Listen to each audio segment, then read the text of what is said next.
My official NFL playoff predictor. Ladies and gentlemen, today we are going to predict the entire playoffs. The what was formerly known as the Super Wildcard Weekend starts in a few hours. So let's go ahead and do this, get this on paper, just so I can have the receipts, as they say.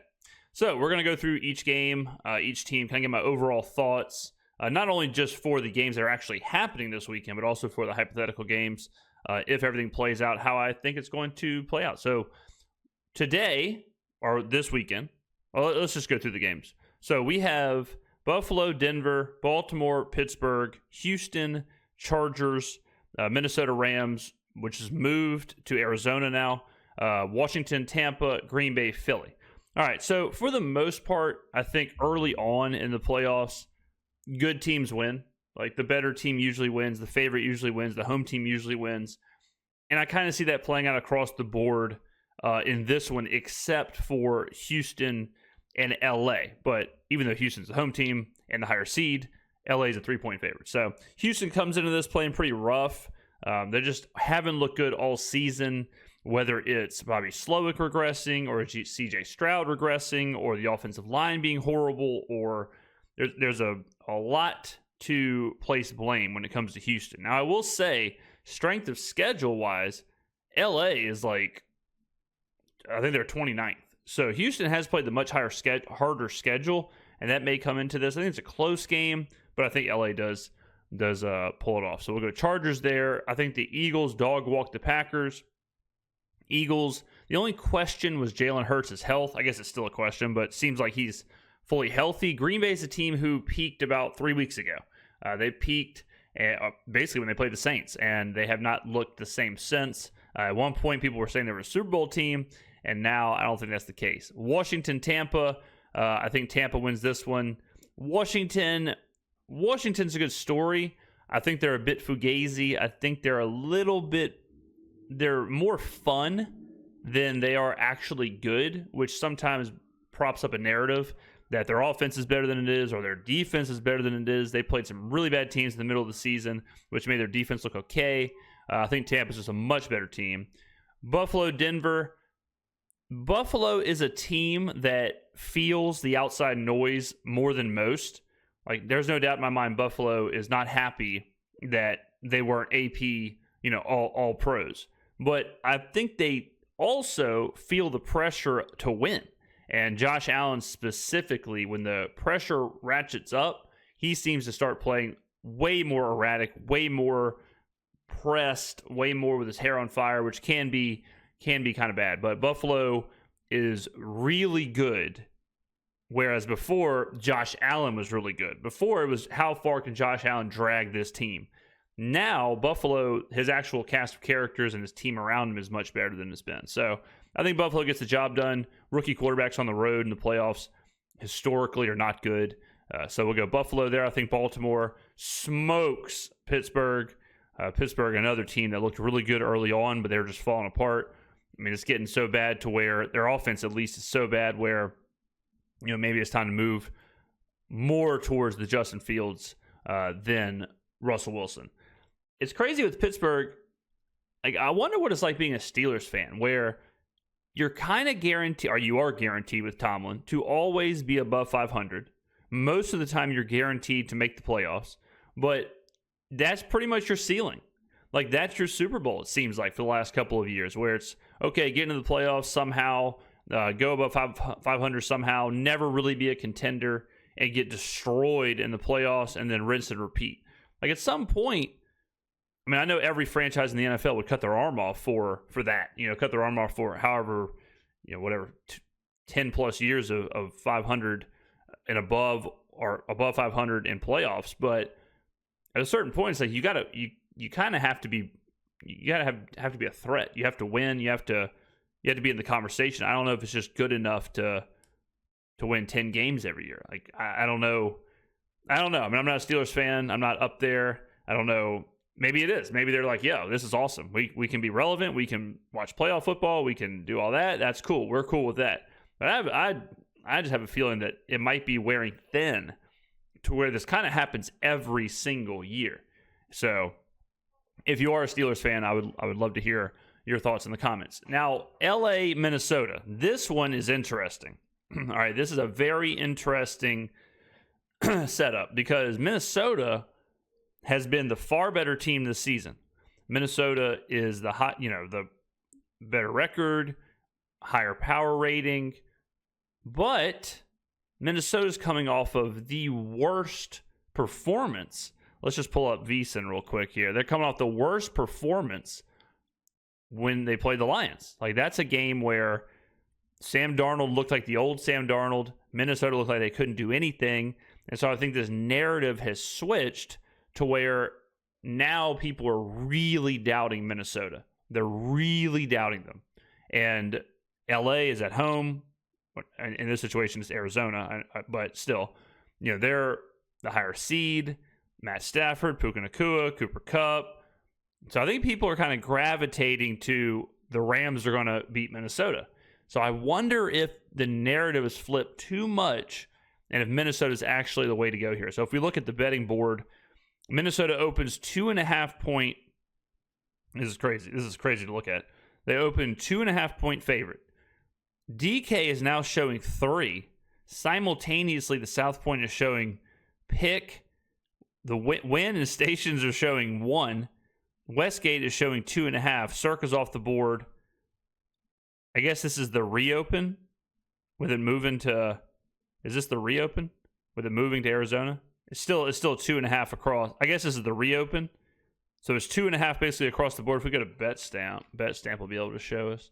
And if we look at betting splits, so yeah, it looks like 2.5 everywhere.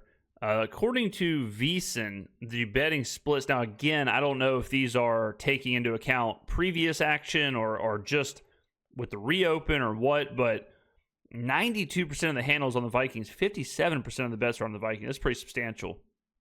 At DK, 67% of the handles on the Vikings, 64% of the bets are on the Vikings. So I'm kind of surprised there. Again, this one's kind of tricky because I don't know what exactly when it's showing or what it's showing, but I mean, if it opened at 2.5 and that's the bet split and it goes to 3, that looks like a play on Minnesota. So I think Minnesota, I think they're worth a play here under 3 because, like I said, I think the narrative kind of flipped on them. We'll see what Sam Darnold we get, but I like Minnesota in that one. So let's go to the DVOA real quick. Just take a look at everything. So Baltimore is the number 1 power-rated team. Detroit's number 2. Green Bay's 3 on DVOA. Buffalo's 4. Philly is 5. Denver is 6. Pretty wild. Minnesota 7. KC 8. Chargers 9. Washington 10. Tampa 11. The Rams are 17. If we look at offense, let's look at offensive DVOA. Offensive DVOA, we've got Baltimore, Buffalo, Detroit, Green Bay, Cincy, Washington, Tampa, KC, San Francisco, the Rams, Cardinals, Chargers, Philly, Atlanta, Minnesota. Interesting numbers there. And then defensive, you've got Philadelphia, Minnesota, Houston, Denver, Detroit, Baltimore, Green Bay, Pittsburgh, the Chargers, Seattle, Buffalo, KC, San Francisco, Arizona, Tampa 16. The Rams are 26th. Pretty bad. So, yeah, we're going to do this for the first round. So, Bills, Ravens, Chargers, Eagles, Bucks, Vikings. All right, then we go to the divisional round. Now, I think the Chargers are probably the team that KC wants to see the least. I mean, obviously, like Buffalo and Baltimore, but as far as like Houston or the Chargers, I can't imagine KC is comfortable playing LAC here. I just am really down on KC. I just don't think KC has much of anything. Their point differential and how many points they've scored and all of that this year is just insane that they are the 1 seed with all those underlying metrics. I just don't think they're that good. And, it's crazy to say this is where they'll lose, but man, I want to take the Chargers in this game. We'll come back to that one. I think Detroit beats Minnesota. I think it's one of those games where Detroit is the real deal. I think Jared Goff playing at home, Detroit at home is a huge deal. Home field can be kind of overrated in the NFL, but I don't think it is in Detroit when it's their path to the Super Bowl. Tampa and Philly, revenge for Philly from last year. Tampa's sneaky good. Like, Tampa really is. The big thing with Philadelphia this year is their defense. The best defense in the NFL. Vic Fangio has them absolutely flying. I think Tampa's road ends here. I think Philly gets that one. Baltimore and Buffalo. I know a lot's been made about Baltimore. They moved Kyle Hamilton around, and now it's apparently fixed their passing defense. I don't know if I fully buy into that. I understand the numbers for probably the last, third of the year, but I can't ignore the beginning of the year. I think in a shootout type situation, I think Buffalo gets them, especially at home. Let's go ahead and take a look. Defensive DVOA. The rush defense, Buffalo's the 8th run defense in the NFL. Obviously, that's what Baltimore's going to try and do. I think this is the moment here where Lamar wins MVP. Josh Allen wins this game. So Josh Allen, I'm going to give him that one. Let's go ahead and do it. Let's get crazy. I think the Chargers beat Kansas City. I did this last year, and Kansas City proved me wrong.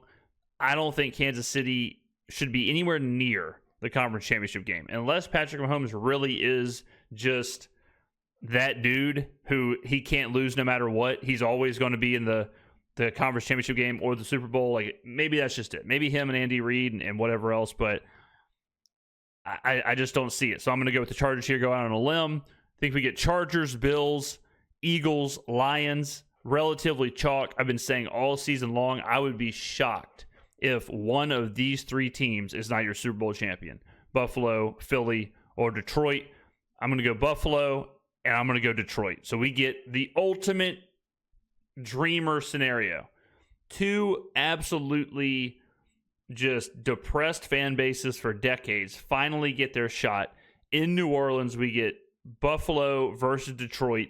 Would be one of the most fun Super Bowls I can think of. Would be the two best teams. It is perfect for this to happen. I'm getting chills just thinking about it. So I'd go Buffalo, Detroit, and I think Detroit gets it. I think Detroit is your Super Bowl champion this year, especially with the rumors that David Montgomery and Aiden Hutchinson and some of these players are coming back. So that would be absolutely enormous. But I think they get the better of Josh Allen. I think it'd be one hell of a Super Bowl. Two really good teams, two really good coaching staffs. But it's Dan Campbell's time. It's Detroit's time. It's my guy Jared Goff's time. Right there, I say Detroit wins it all. Again, your conference championships would be the Chargers versus the Bills, Eagles at Lions. I mean, two insane games, two insane atmospheres. I can't even imagine what a Buffalo conference championship would look like. I can't imagine what a Detroit conference championship game would look like. So that's what my playoff prediction is. There it is. Ladies and gentlemen, get on down in the comments below. Let me know what you think. Let me know what your playoff prediction is, who you have advancing this week, your hypothetical conference championship games, and your Super Bowl champion. Thank you very much for watching, and I will see you in the next video.